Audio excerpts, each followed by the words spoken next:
The transition metal complexes appears to be colored to our eyes, and the reason behind this is the DD transitions which are happening in these complexes. We know that for a transition metal complex, the initially degenerate orbitals are present if we consider that the metal ion is present in the isolated gaseous state. But when the different ligands start approaching the central metal ion, what happens is that the splitting of those degenerate orbital takes place in different sets of orbitals. Like you can see here, for example, we are considering the D1 octahedral type of transition metal complex in which there is present a single electron like this. Now, in the presence of the ligand field, what is going to happen is it will split into these two sets of orbitals, namely the T2G set here and the upper EG set here. And you can see here that the single electron is present here in the T2G set of orbitals, and the energy difference from this point to this point is what? It is the delta O, means the crystal field splitting energy for the octahedral type of complexes, right? So now we can say here that whatever difference in the energy is present here, we can always convert that energy into the equivalent lambda or the wavelength by using a formula that is what? That is E is equal to hc over lambda, which says that the energy is inversely proportional to the wavelength, right? And now the most important thing here to understand is that when from some source white light will be falling on this transition metal complex, it will be absorbing some portion of that white light, resulting in the transition of this electron here from the lower set of orbitals to the higher set of orbitals in this way, okay?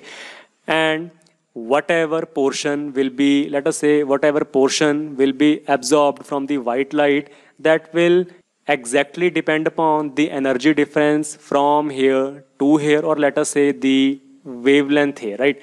So obviously there will be present some energy difference, some numerical value will be there of energy from this point to this point, and when it will be converted into the wavelength by using this formula, so that color regarding to that particular lambda value will only be absorbed when the white light will be falling on this transition metal complex, okay? And what is going to happen to the rest of the light? It will be reflected, it will be transmitted, and that will come to our eyes in the form of the complementary color of that color which was initially absorbed in this DD type of transition.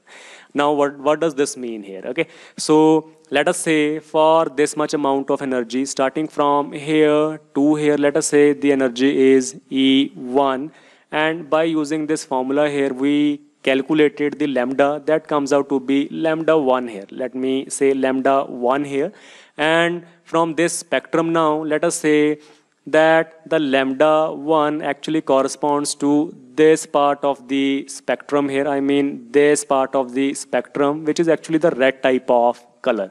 So now when this white light will be falling on this transition metal complex, what will happen is that the red color will only be absorbed from this white light spectrum, and the other colors will be reflected or they will be transmitted, such that now what will happen is that whatever color is being absorbed here in the form of these DD transitions, the complementary color of that color, I mean the complementary color of that color will be visible to us in the form of that complex color, right? So this means what? This means that for red, because the complementary color is green, so this complex here will be appearing green to us.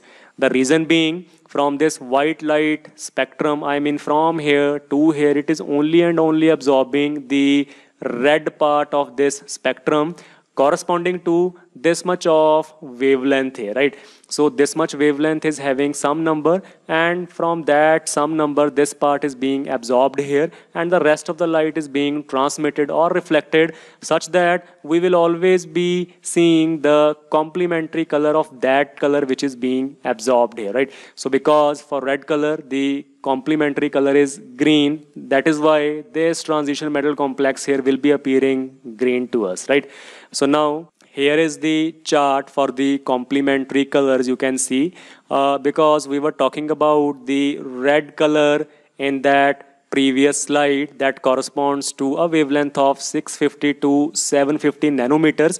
So what does this mean? That if there is present a single electron here in those 5 degenerate orbitals, and after the ligand field has been arrived there, and thus the corresponding splitting will take place, this single electron will be going from here to here by absorbing some energy here that will be equivalent to, let us say, 650 to 750 nanometers here, right? So this means what? That from the white light here which will be falling on our complex here, what will happen is only that part of the light which is corresponding to 650 to 750 nanometer, I mean this part of this chart here which is the red color, only that will be absorbed here, okay? So the red color will only be absorbed, and what we will see is that that color, that complex will be appearing green to us because it is the complementary color for this red color, right? So it goes like this, okay? So that is why the transition metal complexes are colored in nature. And now let us talk about the case of titanium hexaquo 3 positive. So we can start from here, okay, by saying that the titanium is having an electronic configuration of 3d2 and 4s1, right? And now because titanium here is present in the +3 oxidation state, so finally we will be getting an electronic configuration of 3d1 here, right? And being an octahedral type of complex, the splitting pattern will be like T2G and EG here, and the single electron will be present like this here, right? So now if you see here this energy difference, how we can calculate it? E is equal to Hc over lambda for a single atom or a molecule. But let us say we want to calculate the energy per mole or for 1 mole of the molecules. So what we have to do is we have to multiply this thing by the Avogadro's number, which you can see here in this formula. It is Avogadro's number multiplied by the Hc over lambda, okay? So now before going further here, I want to draw your attention towards this curve here, right? So what is this curve here? Actually, it is nothing. It is the absorption spectrum of our complex, that is the titanium hexaquo 3 positive. And if you look here clearly in this absorption spectrum, on this side of the axis, what is present is the molar absorbance, right? And on this side, we are having the frequency, or let us say the wave number, because it is in centimeter inverse here. And on the upper side, we are having the corresponding wavelength in, let us say, the nanometer scale, okay? So whatever peak you can see here, it is what? It is this peak here, because it is corresponding to 500 nanometers of wavelength. This means from that spectrum of the white light, that color corresponding to 500 nanometer will only be absorbed by this complex. Once again, I repeat that when the white light will be falling on the titanium hexaquo 3 positive complex, only that color corresponding to 500 nanometer will be absorbed by this complex here, and the rest of the light will be transmitted.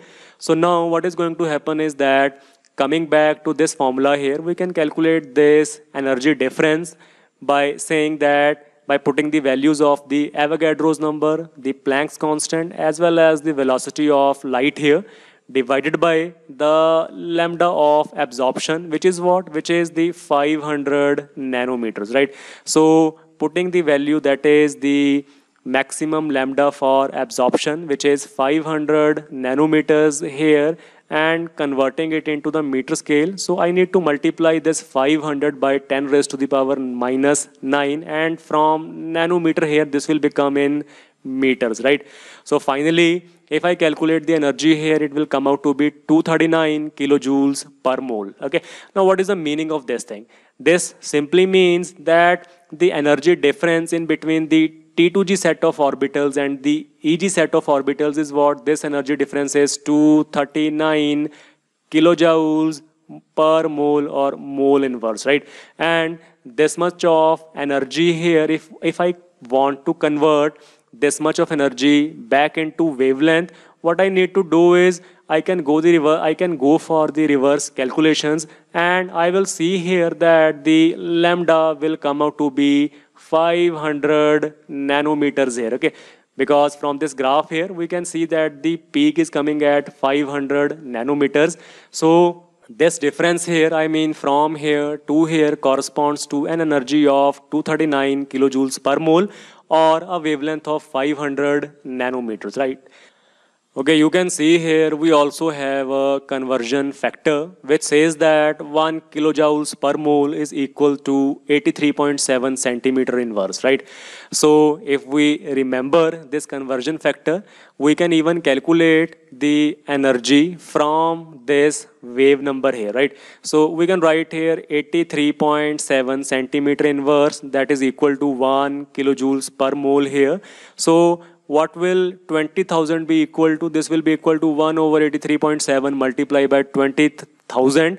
It will also give me the same value, that is 239 kilojoules per mole, and you can see here, right? So this is the energy difference here. In this way we can calculate the energy difference by two different ways from this graph here, right? From this graph or from this spectrum here, we can calculate this energy difference by two possible ways. The first is using this formula here and applying the value of the wavelength from here, and the second is using this conversion factor and applying the value of this wave number from here.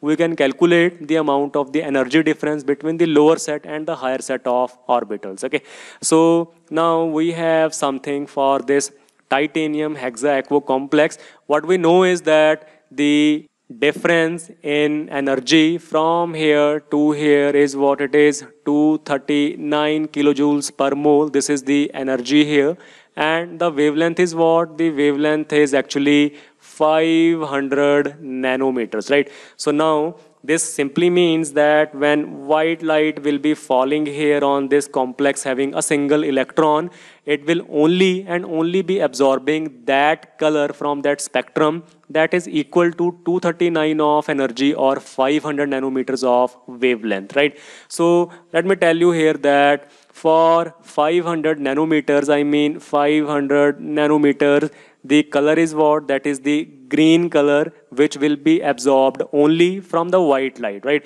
And thus the complementary color will be what? It will be the purple color, or let us say the complex here will be appearing what? It will be appearing the purple color in nature, right? So in this way, these are the things which are responsible for the color in case of the transition metal complexes. It is very simple. If we are having some partially filled type of d orbitals, what will happen is that when the white light will fall on them, they will be absorbing some energy, they will be absorbing some color corresponding to this much of difference in energy, or let us say wavelength wise, and the rest of the color will be transmitted, and that will come to our eyes here in the form of the complementary colors, right? And that particular complex will appear to be having this type of complementary color here, right? So after that, please read this thing, that the different complexes absorb different amounts of energy from the visible region and exhibit different types of colors. Okay, and now let us try to understand that what is the meaning of this thing. So let us focus on the three different cobalt complexes. The first one is with the water as the ligand, the second one is with ammonia as the ligands, and the third one is having the cyano ligands here, right? And one thing we know from the crystal field theory that the cyano ligands are what they are very strong field type of ligands, such that they will be producing splitting with a very high magnitude like this here, right? And now the ammonia is what? It is an intermediate type of ligand. It will also be producing high amount of crystal field splitting, but that will definitely be less as compared to that of the cyano ligands, and it will be something of this amount, right? And finally, we can also say that the water being a weak field type of ligand, it will be producing a very small amount of crystal field splitting here, right, as compared to the ammonia as well as the cyano type of ligands, right? And now whatever wavelength here you can see in nanometer, that is 600 nanometer for this complex here, 480 nanometers for this one here, and 450 for this one here. It is what? It is nothing. It is actually corresponding to this much of energy difference in this case, and then this much of energy difference in this case, and this much of difference here in the final case, right? So in this case, you can see here that the delta value is quite low. In this case, it is intermediate, and because of the presence of a cyano ligand here, the delta is quite large here in the last case, right? So now we can also say that if delta is low here, obviously the energy will also be low, and because the energy and the wavelength are inversely proportional to each other, so for low energy the wavelength values will be very large, right? And in this case, because the delta is intermediate, energy will also be intermediate, and the corresponding lambda values will also be intermediate, right?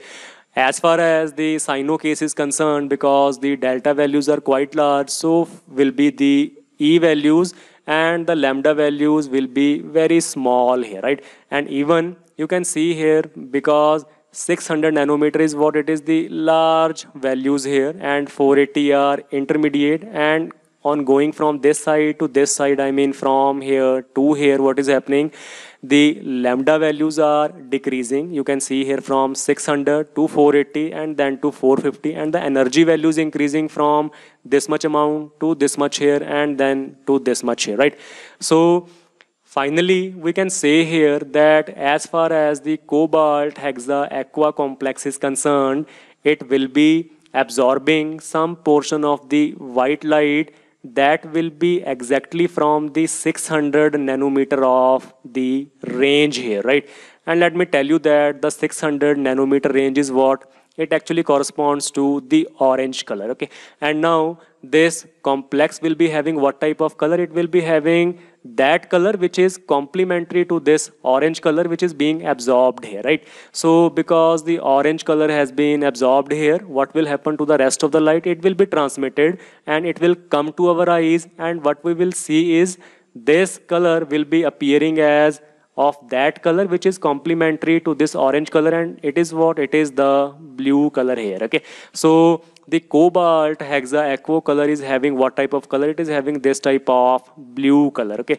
And now in this case, the 480 nanometer actually corresponds to the blue color, and thus the complementary color will be what? It will be the orange color. And so this hexa amino complex will be appearing orange to our eyes, right? In the same way, the 450 nanometer in the white light spectrum actually corresponds to this type of blue color, to which the corresponding color is the yellow color, and so the cobalt cyano complex will be appearing yellow to our naked eyes, right? So this is the basic theory behind the color of the transition metal complexes, and once again it is purely and purely based upon the DD type of transitions.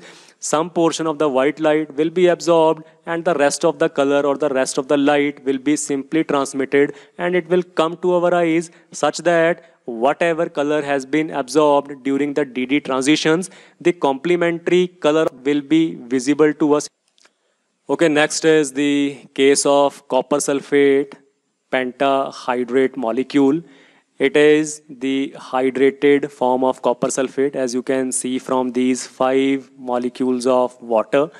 And we can say here that copper is present in the +2 state. So it is what? It is the cupric type of form here, right? The copper is present in the cupric state here. So copper having an electronic configuration of 3d10 4s1. So in this +2 state, it will be having d9 type of configuration. So what we can say here is that it is an octahedral type of complex containing 6 ligands. So the splitting pattern will be something like this, in which the filling will be 1, 2, 3, 4, 5, 6, 7, 8, and 9. Okay.